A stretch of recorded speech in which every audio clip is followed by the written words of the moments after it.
Hello అందరికీ welcome to my channel. ఈరోజు మనం బీరకాయ కూర ఎలా తయారు చేయాలో చూద్దాం. అయితే అందరికీ బీరకాయ కూర అంటే ఇష్టం ఉండదు కదా, అందుకే కొంచెం కొత్తగా వెరైటీగా ట్రై చేద్దాం.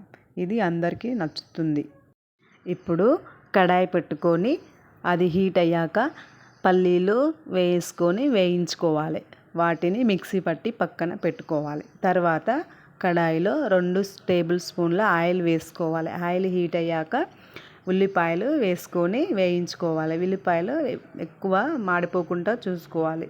తర్వాత అందులో అల్లం వెల్లుల్లి పేస్ట్ కొంచెం వేసుకోవాలి. అల్లం వెల్లుల్లి పేస్ట్ వేసుకున్న తర్వాత పసుపు వేసుకోవాలి.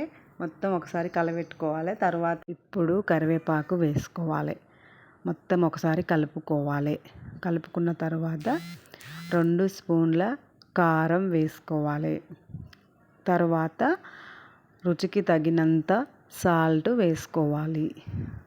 సాల్ట్ కారం అంతా మిక్స్ అయ్యేంత వరకు, మొత్తం ఉల్లిపాయలంతా మిక్స్ చేసే వరకు కొంచెం ఆయిల్ బయటకు వచ్చేలాగా ఉంచుకోవాలి.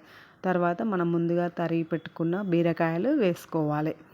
బీరకాయలు మొత్తం ఆ మిశ్రమానికి పట్టేలాగా కలబెట్టుకోవాలి. మొత్తం దగ్గరికి అయ్యేంత వరకు కలబెట్టుకొని దగ్గరికి అయిన తర్వాత 2 చిన్న గ్లాస్ తోటి 2 గ్లాసుల వాటరు పోసుకోవాలి. వాటర్ పోసుకున్నాక ఒకసారి మొత్తం కలుపుకోవాలి. కలుపుకున్న తర్వాత మూత పెట్టి ఒక 2 మినిట్స్ ఉడికించుకోవాలి. దగ్గరికి అయ్యాక ఇప్పుడు మనము ముందుగా మిక్స్ చేసి పక్కన పెట్టుకున్న పల్లీల పేస్ట్ ఇందులో వేసుకోవాలి. వేసుకున్న తర్వాత అంతా ఒకసారి బాగా కలుపుకోవాలి.